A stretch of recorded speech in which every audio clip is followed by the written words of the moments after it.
Hello, അതെ, ആര്? നൈനാന്റെ ജോലിക്കാരനോ? കോശി എവിടെ? എന്തു പറ്റി? മറിഞ്ഞോ? എവിടെ? ആ, ഏതാശുപത്രിയില്ല? സീരിയസ് ഒന്നുമല്ലല്ലോ?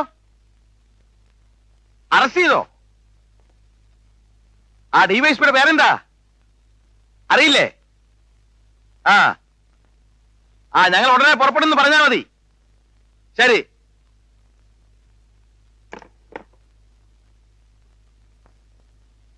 സണ്ണി, സണ്ണിയേ, സണ്ണി. മോനെ, കോശി വണ്ടിപ്പെരിയാറ്റിന് വരുന്ന വഴി ജീപ്പ് മറിഞ്ഞ ആശുപത്രിയില്ല. കുഴപ്പമൊന്നുമില്ല, ചെറിയ മുറിവ് മറ്റോ ഉള്ളെന്നാ പറഞ്ഞേ. നമുക്ക് അവിടെ വരെ ഒന്ന് പോണം. ബേബിയെ കൂടെ വിളിച്ചോ. വക്കീലിനെ മനുഷ്യനോ കാണേണ്ടി വരും. പോലീസ് കസ്റ്റഡിയില്ല, ജാമ്യത്തിൽ ഇറക്കണം. വേഗനാട്ടെ.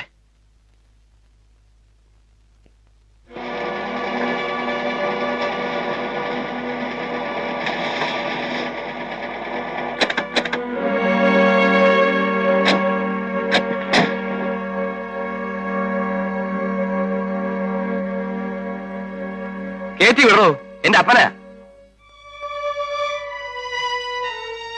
ഒന്നുമില്ല ചേ, ഈ കൈയുടെ എല്ലൊന്ന് പൊട്ടിയെന്നാ ഡോക്ടർ പറയുന്നത്.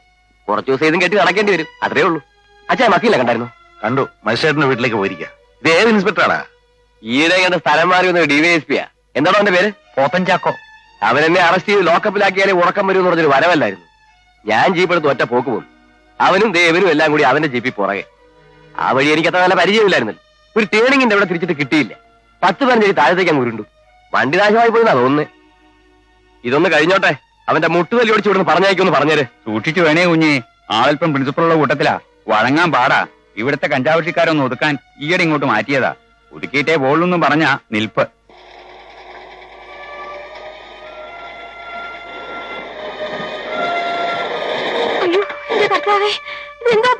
ഒന്നുമില്ല ഫീലെ, ഒന്നുമില്ലടി, നീ കരയാതെ. ഒടി വലുതുണ്ടോ? ഇല്ല, ഒരു ബോട്ടിൽ മറ്റോ ഉണ്ടെന്ന് പറയുന്നു.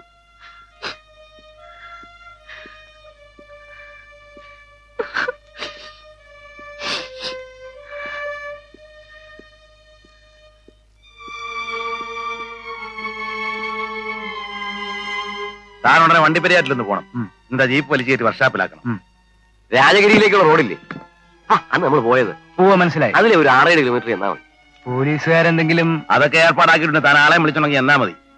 ഇതാ 5000 ഉണ്ട്. വേലപ്പൻ എന്ന് പറഞ്ഞൊരു പോലീസുകാരാണോ, അവന് 2000 കൊടുത്തേര്. ആ, വേഗം പുറപ്പെട്ടോ. കോശി, നീ 3 ദിവസം ഇവിടെ താമസിച്ചാൽ മതി. ആ ഇൻസ്പെക്ടർ വാശിക്കാരാണെന്ന് നമ്മുടെ വക്കീൽ പറയുന്നത്. അവൻ വേറെ എന്തെങ്കിലും കേസ് ഉണ്ടാക്കി ഇനി അകത്താക്കാൻ നോക്കും. ഇവിടെ അവൻ ഞങ്ങളൊക്കെ ഉണ്ടല്ലോ. ഞാൻ നാളെ തിരുവനന്തപുരം വരെ ഒന്ന് പോയി നോക്കാം. അവനെ ഇവിടെ നിന്ന് തെറിപ്പിക്കാനൊക്കെ ഒന്ന് നോക്കണമല്ലോ. ഈ വയ്യാവേലിക്കൊന്നും പോകണ്ടെന്ന് ഞാൻ അന്നേ പറഞ്ഞതാ. അതിനിപ്പോ എന്താ സണ്ണി, 1 കോടിയുടെ മുതൽ 25 ലക്ഷത്തിന് കിട്ടിയില്ലേ? ഈ കേസൊന്നും സാരമില്ലടാ, ഇത് ഞാൻ നോക്കിക്കോളാം. നീ വേണ്ടാത്ത കാര്യത്തിനൊക്കെ എന്തിനാ കുഞ്ഞാ നീ നടക്കുന്നത്? അതിനൊക്കെ കൂട്ടു നിൽക്കാൻ ഒരു തന്തേ. ഓ, ഇനി അവളാ? ഞാനല്ല, അവന് ആരാ അവനെ കൂട്ടു നിൽക്കേണ്ടത്? ഞാനൊന്നും മിണ്ടുന്നില്ലെങ്കിലും ഇതെല്ലാം കണ്ടുകൊണ്ട് തന്നെ അവിടെ കഴിയുന്നത്. നേരായ മാർഗത്തിൽ പോയാ ഇതൊന്നും സംഭവിക്കുകയില്ല. നേരായ മാർഗത്തിൽ പോയാൽ ഈ കാണുന്ന ഒന്നും ഉണ്ടാവില്ലടി. പണം ഉണ്ടാക്കാൻ അതിന്റേതായ മാർഗങ്ങളുണ്ട്. അത് ആണുങ്ങളുടെ ജോലിയാ. നീ അടുക്കളയിലെ കാര്യം നോക്കിയാൽ മതി. എന്റെ കുഞ്ഞുങ്ങളെ കള്ളന്മാരെ പോലെ ഒളിച്ചു വെക്കുന്നത് കാണുമ്പോ എനിക്ക് മനസ്സമാധാനമില്ല. നിങ്ങൾക്ക് പണത്തിനോട് മാത്രമേ സ്നേഹമുള്ളൂ, വേറൊന്നിനോടും ഇല്ല. ആ, അതങ്ങനെ തന്നെയാ. പണം ഉണ്ടെങ്കിൽ എല്ലാം ഉള്ളടി. അത് ഉള്ളത് കൊണ്ടാണ് എല്ലാ കാര്യങ്ങളും ഞാൻ വിചാരിക്കുമ്പോൾ നടക്കുന്നത്. വിചാരിക്കാത്തത് നടക്കുമ്പോഴേ നിങ്ങൾ പഠിക്കും. ദൈവം മോളിലുണ്ട്. വാ, വന്നു കിടക്ക.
മാത്യൂസേ, ഈ വീട്ടിൽ സാത്താൻ വാസം തുടങ്ങിയിട്ട് കുറെ കാലമായെന്ന് തോന്നുന്നു. ദൈവം വിചാരിച്ചാൽ സാത്താൻ ഇറങ്ങിപ്പോവില്ല. മനുഷ്യൻ പുറത്താക്കിയാലേ പോകൂ. ഇവിടെ അങ്ങനെ ഒരു പ്രശ്നവും ഇല്ല. കാര്യങ്ങളൊക്കെ വേണ്ട പോലെ നടക്കുന്നുണ്ട്. പിന്നെ ഞങ്ങൾ ആണുങ്ങൾക്ക് സമയക്കുറവുകൊണ്ട് എല്ലാ ഞായറാഴ്ചയും പള്ളിയിലൊന്നും വരാൻ പറ്റുന്ന വരികയില്ല. പള്ളിയിൽ പോകുന്നതിനെ പറ്റിയല്ല. പള്ളിയിൽ പോകാൻ ഞാൻ ആരെയും നിർബന്ധിക്കാറില്ല. സ്വമനസാലെ പോയെങ്കിലേ അതുകൊണ്ട് പ്രയോജനമുള്ളൂ. പിന്നെന്താ പറഞ്ഞു വരുന്നത്? ഇവിടത്തെ കുട്ടികളെ കുറ്റകൃത്യങ്ങൾക്ക് അറസ്റ്റ് ചെയ്തതായി വർത്തമാനപത്രങ്ങളിൽ എഴുതി വരുന്നത് സന്തോഷകരമായ കാര്യമല്ലല്ലോ. നിയമലംഘനം വിശ്വാസികൾക്ക് പറഞ്ഞിട്ടുള്ളതല്ല. കാലമൊക്കെ മാറി. നിയമങ്ങൾ ഒരുപാടാകുമ്പോൾ ചിലതൊക്കെ ലംഘിക്കാതെ ജീവിക്കാൻ പറ്റുമോ? നിയമം ലംഘിച്ചാൽ എന്തെങ്കിലും പിടിക്കപ്പെടുമെന്ന് കൂടി ഓർക്കണം. അങ്ങനെ നോക്കിയാൽ ആരെയാ പിടിക്കാൻ പറ്റാത്തത്? ഇതൊക്കെ ബിസിനസിന്റെ ഭാഗമാ. ബിസിനസ് ചെയ്യുമ്പോൾ നിയമങ്ങൾ വേറെയാ. അതറിയാവുന്നതാണ് ഞാൻ ഇത്രയൊക്കെ ഉണ്ടാക്കിയത്. എത്രയുണ്ടാക്കിയാലും മനസമാധാനം നഷ്ടപ്പെട്ടാൽ അർത്ഥമില്ലാതെ വരും. എനിക്കൊരു സമാധാനക്കുറവില്ല. ആ പറഞ്ഞത് സത്യമാണോ? ഈ വീടിനെപ്പറ്റി ഓർക്കുമ്പോ എന്റെ മനസമാധാനം നഷ്ടപ്പെടുന്നു. അതുകൊണ്ടാ ഞാൻ ഇങ്ങോട്ട് വന്നത്. സമൃദ്ധി ഉള്ളപ്പോ എല്ലാം ഉള്ളതായി തോന്നും. ഒന്നും ശാശ്വതമല്ലെന്നോർത്താൽ മതി. മനുഷ്യൻ ചിന്തിച്ചുറപ്പിക്കുന്നതിൽ നിന്നും വിപരീതമായിരിക്കും ദൈവനിശ്ചയം പലപ്പോഴും. കോശേ, സമൂഹത്തിന്റെ മുമ്പിൽ കുറ്റവാളി എന്ന് വിളിക്കാൻ ഇടനൽകുന്ന പ്രവൃത്തികളിൽ നിന്നും ഒഴിഞ്ഞു നിൽക്കുന്നതല്ലേ നല്ലത്? ഈ പറയുന്ന പോലെ ഇത് വലിയ കാര്യമൊന്നുമല്ല. അസൂയ കൊണ്ട് ആൾ അതൊന്നും പറയുന്നു എഴുതുന്നു. അല്ല എന്താ? എന്ത് കാര്യവും ന്യായീകരിക്കാൻ സാധിക്കും. പക്ഷേ സത്യം എന്നും സത്യം തന്നെയാണ്. എന്റെ മനസ്സിനാ ഒരു സമാധാനവും ഇല്ലാത്തത്. സണ്ണി പറയുന്നത് അവൻ ഇവിടം വിട്ട് പോണോന്നാ. എങ്ങോട്ട് പോകാൻ? അത് നടക്കാൻ പോകുന്ന കാര്യമല്ലെന്ന് ഞാൻ അവനോട് പറഞ്ഞല്ലോ. ഞാൻ തീരുമാനിച്ചു കഴിഞ്ഞതാ. പോവുക തന്നെ. നീ പോകുമായിരിക്കും, പക്ഷെ നിന്റെ വീതം തന്നു വിടില്ല. കേൾക്കൂ സണ്ണി, എന്തിനാ ഇവിടം വിട്ട് പോകണമെന്ന് പറയുന്നത്? എനിക്കിവിടെ മടുത്തു. എന്റെ സ്വഭാവത്തിന് പറ്റുന്നില്ലെന്ന്. എനിക്ക് എന്റേതായ സ്വാതന്ത്ര്യം വേണം. ഒരു കാര്യസ്ഥനെ പോലെ എനിക്ക് വയ്യ തോട്ടം ചുറ്റി നടക്കാൻ. നിനക്ക് ജോലി ചെയ്യാൻ വയ്യെന്നർത്ഥം. അങ്ങനെയുള്ളവർ എവിടെ പോയാലാണ് നന്നാകുന്നത്? സണ്ണി പ്രായപൂർത്തി എത്തിയ പുരുഷനല്ലേ. സ്വതന്ത്രമായി ചിന്തിക്കുന്നതിൽ എന്താ തെറ്റ്? അവൻ എന്തുകൊണ്ടാണ് ഇത് പറയുന്നതെന്ന് ആലോചിച്ചോ? ഇഷ്ടം പോലെ വിടാനാണോ പറഞ്ഞു വരുന്നത്? അല്ല, പിതാവെന്ന നിലയിൽ മാത്യൂസിന് അവരെ ഉപദേശിക്കാം. പക്ഷെ ഒരു പ്രായം കഴിഞ്ഞാൽ മക്കളാണെങ്കിലും അവരുടെ ഇഷ്ടാനിഷ്ടങ്ങൾ കണക്കിലെടുക്കേണ്ടതുണ്ട്. ഇല്ല, എന്റെ അഭിപ്രായങ്ങളെ ഈ വീട്ടിൽ നടക്കൂ. ഞാൻ കാണിക്കുന്ന വഴിയെ എന്റെ മക്കൾ പോയാൽ മതി. ആ വഴികളൊന്നും എനിക്ക് ഇഷ്ടമല്ലെങ്കിലോ എന്റെ വഴിയിലൂടെ പോകാമെന്ന് ഞാൻ നോക്കട്ടെ. നടക്കില്ല സണ്ണി. ഇരിക്കൂ കുഞ്ഞെ. വേണ്ട. പറയുന്നത് കേൾക്കുമോനെ? സാവകാശമായി ചിന്തിച്ചാൽ എല്ലാറ്റിനും പരിഹാരമുണ്ടാവും. ഞാനെല്ലാം ചിന്തിച്ചുറപ്പിച്ചിട്ടുണ്ട്. ഇക്കാര്യത്തിൽ എനിക്ക് ആരുടെ ഉപദേശം വേണ്ട. ഞാൻ തീരെ അന്യനല്ല. അന്യനാണെങ്കിൽ കൂടി വിശ്വാസികളുടെ ആത്മീയ കാര്യങ്ങളിൽ ശ്രദ്ധിക്കേണ്ടതിന്റെ കടമയാണ്. പരസ്പര സ്നേഹവും ഐക്യവും നഷ്ടപ്പെട്ടാൽ വീട്ടിലെ സന്തോഷം പോകും. പ്രതീക്ഷിക്കാത്തത് പലതും നടന്നെന്ന് വരും. എനിക്ക് ഇത്രയുമേ ഇപ്പോ പറയാനുള്ളൂ. സർവശക്തൻ എല്ലാവരെയും അനുഗ്രഹിക്കട്ടെ. നിന്റെ വിദ്വേഷമെല്ലാം മാറിയോ കുഞ്ഞെ? എല്ലാവരെയും സ്നേഹിക്കണം. ദൈവം സ്നേഹമാണ്.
പെട്ടെന്ന് നീ വരണേ.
അമ്മ വന്നില്ലേ?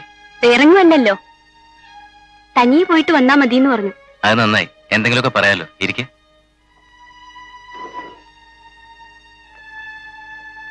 എന്തിനാ എന്നോട് വരാൻ പറഞ്ഞത്? വെറുതെ എന്റെ കടയൊക്കെ ഒന്ന് കണ്ടിരിക്കാമല്ലോ.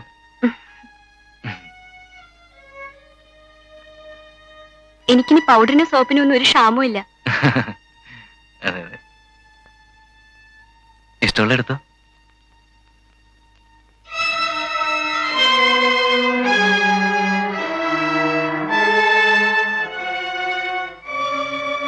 വരട്ടെ. ശരി.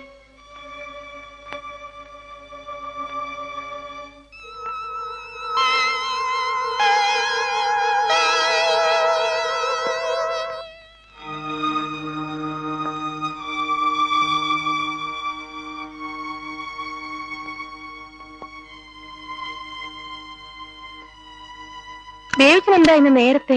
7 മണി പോലും ആയില്ലല്ലോ. ഉറക്കം വരുന്നു, കിടക്കാൻ പോവാ.